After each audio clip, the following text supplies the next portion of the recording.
축복합니다. 예, 저한테는 아무도 보고 인사 안 하시네요.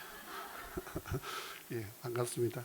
자, 오늘 사사기 2장 11절부터 23절까지 말씀으로 하나님의 마음이라는 제목으로 말씀을 전하도록 하겠습니다.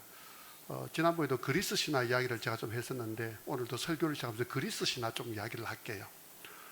그리스 신화에서 시지프스 이야기 들어보셨죠? 이 시지프스가 그린도 도시를 그렇게 이제 건설한 왕으로 그렇게 나옵니다. 그런데 이가 신들조차도 속일 만큼 아주 영리하고 꾀가 많은 사람입니다. 그래서 여러 차례 이 신들을 기만하면서 신들을 속였습니다. 그래서 이제 제우스의 이 너무 워낙 많이 속이니까요. 그래서 제우스의 이 분노를 사가지고 제우스가 분노의 신 이 타나토스를 보냅니다. 잡아오라고. 그래서 이제 시지프스가 끌려가야 되는데 이 워낙 영리하다 보니까 시지프스는 오히려 이 타나토스를 붙잡아가지고 쇠사슬로 묶어가지고 가두어 버립니다. 워낙 영리해가지고. 자, 그러니까 이 죽음의 신 타나토스가 제 역할을 못하고 감옥에 갇혀 있잖아요. 그러니까 감옥에 갇혀 있는 한동안 이 세상에는 아무도 죽음이 없는 그런 혼란한 세상이 되어진 거죠. 결국 안 되겠다 싶어가지고 이 전쟁의 신 아레나, 이 아레나가 이제 명령을 받아서 와가지고 타나토스를 이제 구출을 합니다. 그리고 시지프스를 저승으로 이제 끌고 가지요. 이제 저승으로 끌고 갔는데 이때에 시지프스가 저승으로 끌려가기 전에 아내에게 이렇게 말합니다. 내 장례를 치르지 마라. 내 장례를 치르지 마라. 미리 아내에게 이야기를 합니다. 이제 아레나에 의해서 저승에 딱 도착을 했거든요. 그때에 이 저승의 신 하데스에게 시지프스가 뭐라고 말하느냐. 아내가 내가 죽었으면 장례를 치러야 되는데 아내가 장례를 치르지 않아서 너무 불경합니다. 그래서 내가 이성으로 돌아가가지고 아내를 벌하고 내가 돌아오겠습니다. 이 꾀잖아 있어요. 그래 거짓말해가지고 다시 이성으로 돌아와가지고 천수를 누리면서 이제 살게 됩니다. 시지프스가. 이게 그냥 그리스 신화에 있는 이야기니까. 그리고 이제 이 시지프스가 천수를 다 누리고 난 다음에 이제 죽어서 저승으로 끌려왔거든요. 이 끌려왔을 때에 제우스가 이를 얼마나 갈았겠습니까? 그래서 이 시지프스에게 가혹한 형벌을 내립니다. 어떤 형벌이냐? 크고 둥근 그 바위를 가파른 산 정상까지 밀어 올리는 겁니다. 이 내용은 이제 잘 아시잖아요. 그렇게 해서 이제 이렇게 되어지죠. 그 시지프스가 이 둥근 아주 거대한 바위를 힘을 다해서 산 정상에 올려놓기만 하면은 바위가 또다시 굴러 떨어지고 또 내려가서 또다시 바위를 끌어올려 놓고 계속해서 하는 겁니다. 언제까지 하는지 아십니까? 끊임없이 무한대로 영원히. 그래서 신화에 의하면은 시지프스는 지금 이 순간에도 바위를 끌어올려 놓고 있을 겁니다. 무한대로 반복하고 있거든요. 자, 이때에 가만히 한번 생각해 보십시오. 제우스가 내린 시지프스에게 내린 이 형벌이 참 무서운 형벌이거든요. 왜 무섭다고 생각하십니까? 우리 성도님들은 왜 무서울까요? 예. 그러니까 이 노동이 힘들다 이것 때문이 아니죠. 사실은 노동이 힘들다 이것 때문이 아니고 아무리 애쓰고 수고해도 제자리로 돌아가 버리는 것. 제자리로 돌아가 버린 것. 그러니까 의미 없이 무한반복이 이루어지는 겁니다. 의미 없는 무한반복이 이루어지는 생활. 이것이 사람을 파멸시켜 나간다는 거죠. 그런데 저는 이 시지프스의 이 이야기를 보면서요, 이게 우리의 모습과 너무나 닮았다는 생각을 가지게 됩니다. 무슨 말일까요? 주일날 우리가 주일 후 5일 동안 일상을 생활하다가 이제 이 자리에 나왔거든요. 그런데 한번 가만히 돌아보십시오. 주일날 눈물로 기도합니다. 결단합니다.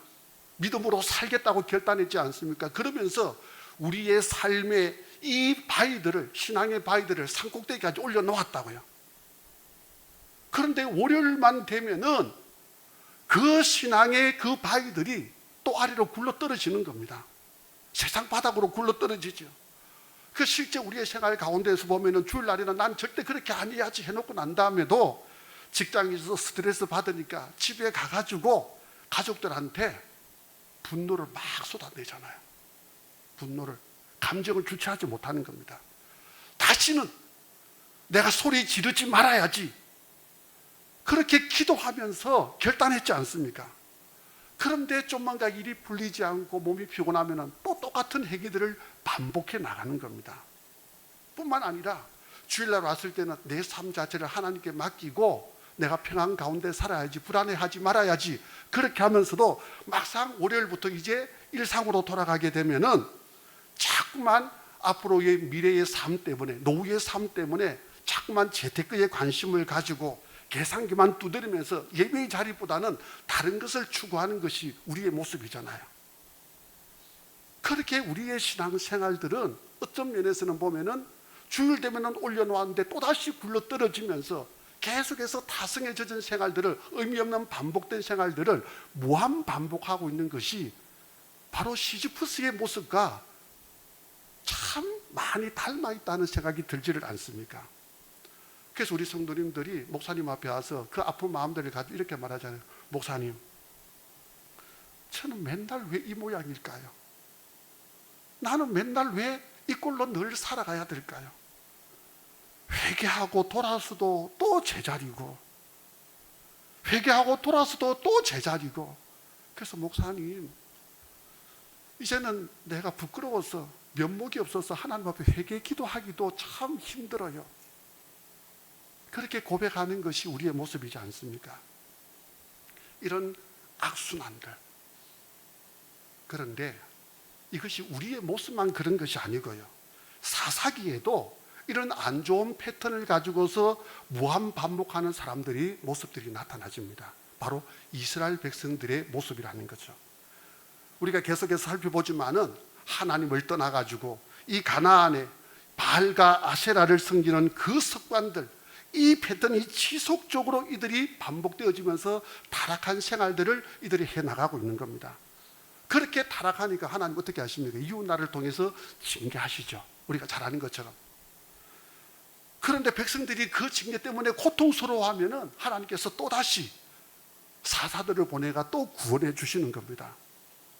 하나님을 떠나 이 타락한 생활들 하는 이스라엘 백성들의 생활 방식, 이들의 생활 방식이 바뀌지 않으니까 하나님께서 계속 징계하시거든요. 그래서 타락하면은 징계받고, 타락하면은 이들이 또 징계받고, 이 계속해서 악순환이 반복되어지는 겁니다. 우리 11절에서 13절 한번 읽어볼까요? 다 같이 한번 읽어보겠습니다. 11절에서 13절 시작.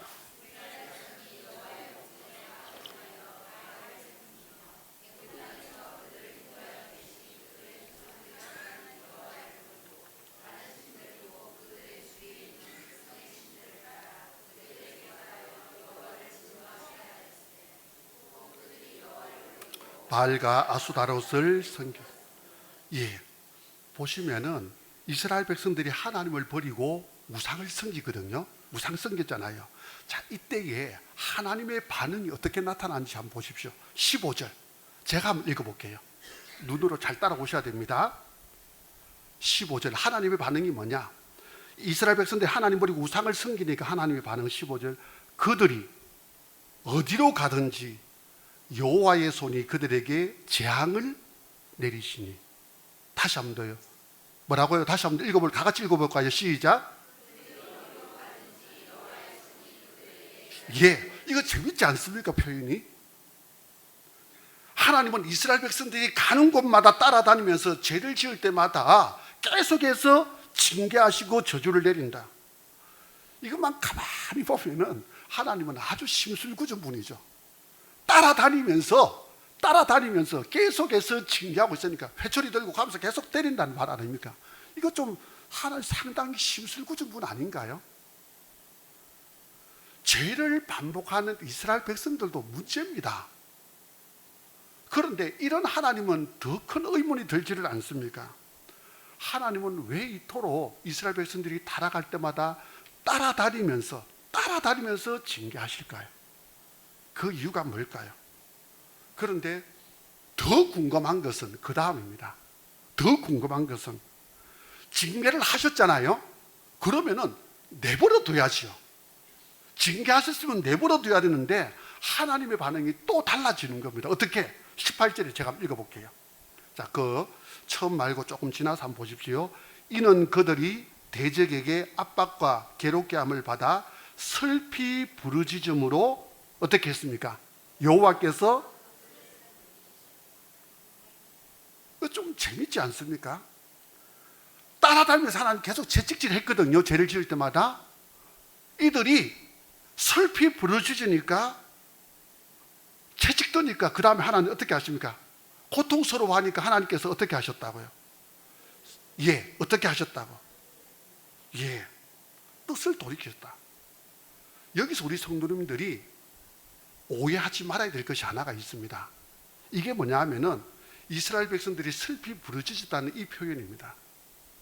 우리 성도님들이 생각할 때에는 슬피 부르짖다 생각하니까 이스라엘 백성들이 회개했다 이렇게 생각할 수 있거든요. 그거 아닙니다. 회개했다는 말이 아닙니다.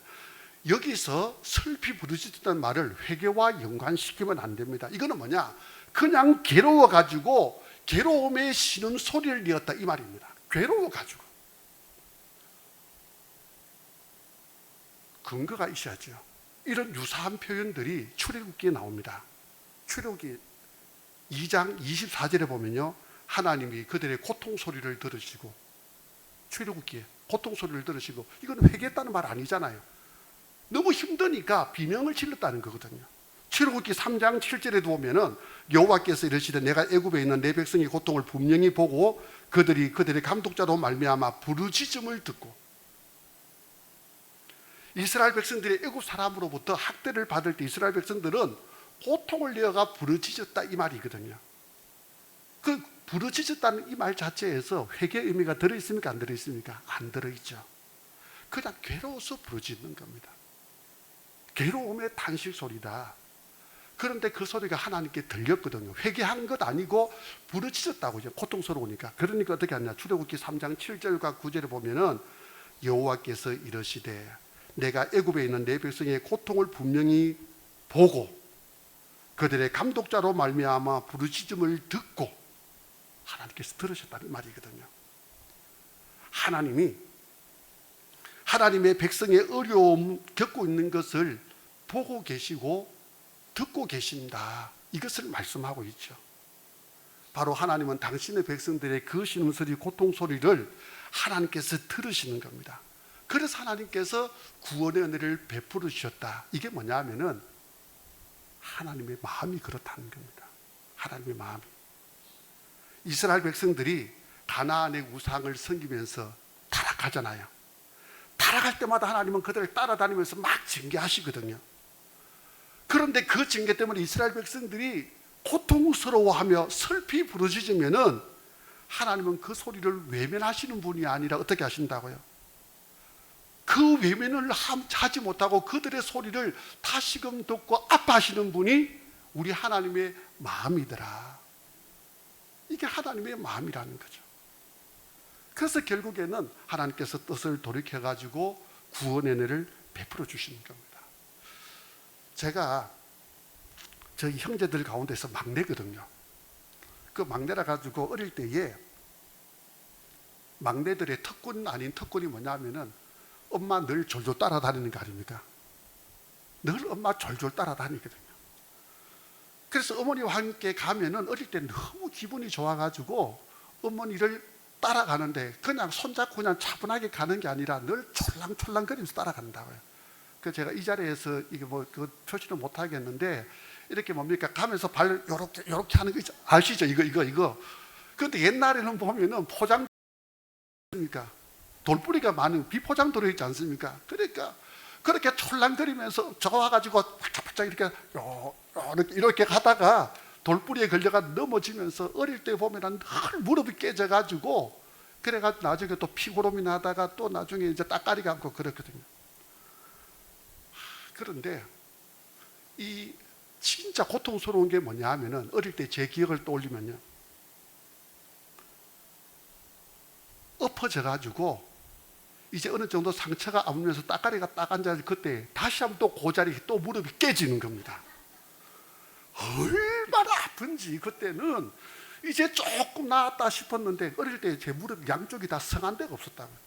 그래서 이제 좀 따까리가 앉아가 조금 성하다 싶을 때에 또다시 또 촐랑촐랑 다니다가 또 그 자리에 그대로 깨져가지고 그 따까리 앉은 데서 또 갈라지면서 또 피가 올라오잖아요.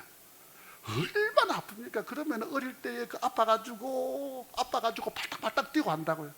그럼 함께 가던 저희 어머니가 그때에 어떻게 해줘야 됩니까? 그렇죠. 와가지고 아이고 어디 다쳤니? 그러면서 호해주는 게 이게 맞잖아요. 그런데 저희 어머니 어떻게 하시는지 압니까? 그렇게 뛰어다니지 말라 해도 촐랑대다가 잘됐다 그러면서 제 등짝을 탁 때리는 겁니다. 그러면 무릎이 아파가지고 아픈데 거기다가 어머니한테 등짝까지 맞으니까 얼마나 아픕니까 또. 그럼 양쪽이 아파가지고 무릎까지 아파가지고 바닥바닥 또 뛰거든요. 그런데 제가 말씀드리고 싶은 게 뭐냐면 이겁니다. 우리 어머니가 제가 무릎이 깨져가지고 그렇게 아파할 때에 등짝을 딱 때리면서 꽃이다 잘됐다 그러시잖아요. 그럼 우리 어머니 마음이 진짜 오셔가지고 진짜 잘 돼가지고 그 말씀을 하신 걸까요? 왜 그렇게 하셨을까요? 자식이 아파하는 모습 보면서 더 아파하는 게 누굽니까? 엄마잖아요. 그게 엄마 마음이잖아요. 그래서 등짝을 때리면서 꽃이다 하는 그 자체가 뭡니까? 어머니의 아픈 마음을 그렇게 표현하는 거거든요. 하나님이 왜 진노하실까요? 하나님이 왜 화를 내실까요? 하나님이 왜 징계하실까요? 왜 화를 내실까요? 이스라엘 백성들을 사랑하시기 때문에. 그래서 화를 내시는 것이고 등짝 때리는 거 아닙니까? 바로 이 자식의 고통이 부모의 고통이기 때문에. 우리 18절 우리 다 같이 다시 한번 읽어보도록 하겠습니다. 18절 시작.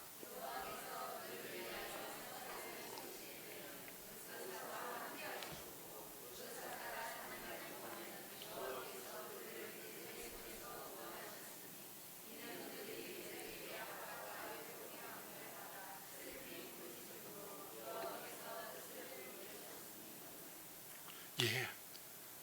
슬피 부르짖음으로 여호와께서 뜻을 돌이키셨거늘. 이스라엘 백성들이 하나님 말씀 듣지 않고 엎어졌기 때문에 하나님이 등짝을 때리고서 혼을 막 내잖아요. 꽃이다. 그렇지만은 당신의 백성들이 당하는 그 고통과 신음소리를 아시기 때문에 하나님은 이내 어떻게 하신다고요? 당신의 뜻을 돌이키시더라. 이렇게 우리를 사랑하시는 분이 저와 우리 성도님들이 믿는 바로 여호와 하나님인 것을 기억하시기를 바랍니다. 20여 년 전에 자식에게 버림받은 그 노인을 다룬 이 방송 프로그램이 하나 있었습니다. 제가 그 TV를 보면서 참 그 중에 지금도 조금 가슴이 울림이 있는 그 내용이 있거든요. 취재진이 할머니에게 묻습니다. 할머니, 지금도 할머니를 버린 그 자식이 보고 싶어요? 그렇게 묻는다고요.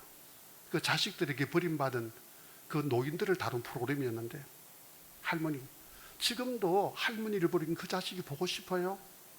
그럴 때 할머니의 말이 뭔지 아십니까? 보고 싶은 마음을 어떻게 다 표현해? 그 놈은 나를 버렸지만은 나는 한시도 그 놈을 잊어버린 적이 없어. 그렇게 말하는 겁니다. 그 말 자체가 지금도 마음에 남아있거든요. 그러면서 이 할머니가 어떻게 하는지 압니까? 바로 자기 때문에, 자신 때문에 자식에게 부담될까봐, 자식이 부담될까봐 자신을 버린 그 자식이 누군지 이야기하지는 않는 겁니다. 내 자식이 나를 버렸지만은 그 자식이 누군지는 말하지 않는 거죠. 이게 바로 부모의 마음이잖아요.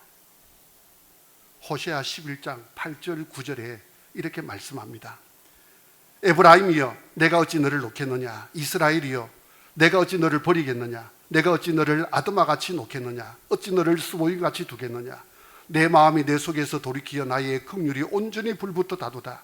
내가 나의 명렬한 진노를 나타내지 아니하며 내가 다시는 에브라임을 멸하지 아니하리니 이는 내가 하나님이요 사람이 아님이라. 내 가운데 있는 거룩한 이니 진노함으로 내게 임하지 아니하리라. 자, 우리가 기억해야 될 것이 뭐냐면 부모는 때에 따라서는 감정을 따라서 환경에 따라서 변할 수 있습니다. 그런데 하나님은 사람이 아닙니다. 그래서 하나님은 어떤 상황 속에서도 언제나 우리를 향한 그 사랑이 한결같다, 이것을 우리에게 말씀하고 있다는 거죠. 당신을 버리고 우상을 섬기는 그 백성들을 하나님은 징계하십니다. 그래서 그 징계 때문에 백성들이 고통하면서 슬피 옵니다. 그런데 하나님은 그 백성들의 슬피우는 회개하지 않고 그냥 슬피 운다 할지라도 하나님은 그 소리를 듣고 가만히 있지를 못하더라는 거죠. 그래서 또 다시 어떻게 해요? 구원의 손길을 펼쳐주시는 분이 바로 저와 우리 성도님들이 믿는 하나님의 것을 기억하시기 바랍니다. 이게 하나님의 마음이다고요. 하나님이 이렇게 하시는 이유가 뭔지 아십니까? 우리가 잘났어요? 우리가 어떤 조건이 되었어요? 영화로 우리에게 익숙한 이 프랑켄슈타인, 이름 많이 들어보셨죠? 프랑켄슈타인 영화. 그런데 이것은 원래 1818년에 그 출판된 소설의 제목입니다. 소설의 제목. 그리고 프랑켄슈타인은 사실은 이 괴물을 지칭하는 것이 아니라 그 괴물을 만든 사람의 이름이에요. 박사의 이름이 프랑켄슈타인입니다. 스위스 제네바에서 나고 자란 프랑켄슈타인 박사가 독일로 유학을 떠납니다. 그곳에서 화학과 물리학, 생물학을 두루 배우면서 이 사람이 어떤 꿈을 꾸느냐, 자신의 손으로서 생명체를 만들어 보겠다, 이 야망을 품습니다. 소설 이야기입니다. 예. 그래서 이제 시체를 찾아다니면서 조각조각 모읍니다. 어느 비 오는 날 새벽에 마침내 그가 꿈꾸던 대로 생명체를 탄생시키는 데 성공을 합니다. 그런데 그가 다 만들고 보니까 이 생명체는 한마디로 괴물입니다. 우리가 알고 있는 그 모습이죠. 괴물입니다. 아주 흉측한 괴물의 모습을 한 사람이더라는 거죠. 자신이 만들었지만은 너무나 흉측한 이 괴물의 모습에 당한 프랑켄슈타인은 바로 그 길로 버려두고 도망을 가버립니다. 자신을 만든 사람조차도 도망치게 만드는 이 추악한 외모의 괴물. 그런데 이 괴물은 사람들과 어울리면서 좀 사랑받으면서 살고 싶었습니다. 그런데 사람들은 그의 외모만 보면은 다 기절을 하거나 아니면은 무기를 들고 죽이려고 달려드는 겁니다. 그래서 이 괴물이 나는 사람들 앞에 보이면 안 되는가 봐, 그것을 깨닫고 숨어 지내게 되죠. 그렇게 숨어 지내는 가운데에 단란한 한 가정의 모습을 봅니다. 이 괴물이요, 그 가족과 어울려 살고 싶은 겁니다. 단란한 그 가정 속에서. 그래서 몰래 언어를 배우고 책을 읽었지만은 이 괴물의 모습을 본 그 사람들은요, 이 괴물을 죽도록 때리고 괴롭히는 거죠. 그래서 이 괴물이 그 사람들을 죽여버립니다. 이 괴물의 마음속에 뭐가 있느냐? 분노와 복수의 이 감정만이 남아있는 거죠. 그러면서 이 괴물이 프랑켄슈타인의 동생, 그의 부인, 주위 사람들을 다 죽여버립니다. 이 괴물이. 이때에 이 괴물이 이렇게 단식합니다. 저주받을 창조자, 왜 당신은 스스로도 역겨워 고개를 돌릴 만큼 소름 끼치는 괴물을 만들었는가? 신은 자기 형상을 본떠 인간을 아름답고 매혹적으로 만들었건만 내 모습은 추악한 당신의 모습이구나. 나는 외톨이고 증오의 대상이로다. 자, 우리 한번 보십시오. 사람들은 그 사람들의 조건을 보고 그 사람들의 어떤 외모를 보고 사랑할지 말지를 결정하잖아요. 그래서 조건과 맞지 않으면은, 내가 생각하는 그 모습이 아니면은, 괴물과 같은 존재가 나타나지면은 그 사람을 무시해버립니다. 외면해버립니다. 돌아서버립니다. 그런데 하나님은요, 하나님은 어떻습니까? 내가 잘나가지고 내가 바르게 살아서 하나님 우리를 받아주셨는가요? 우리의 내면이 사실은 괴물과 같지 않습니까? 그런데도 나를 받아주시잖아요.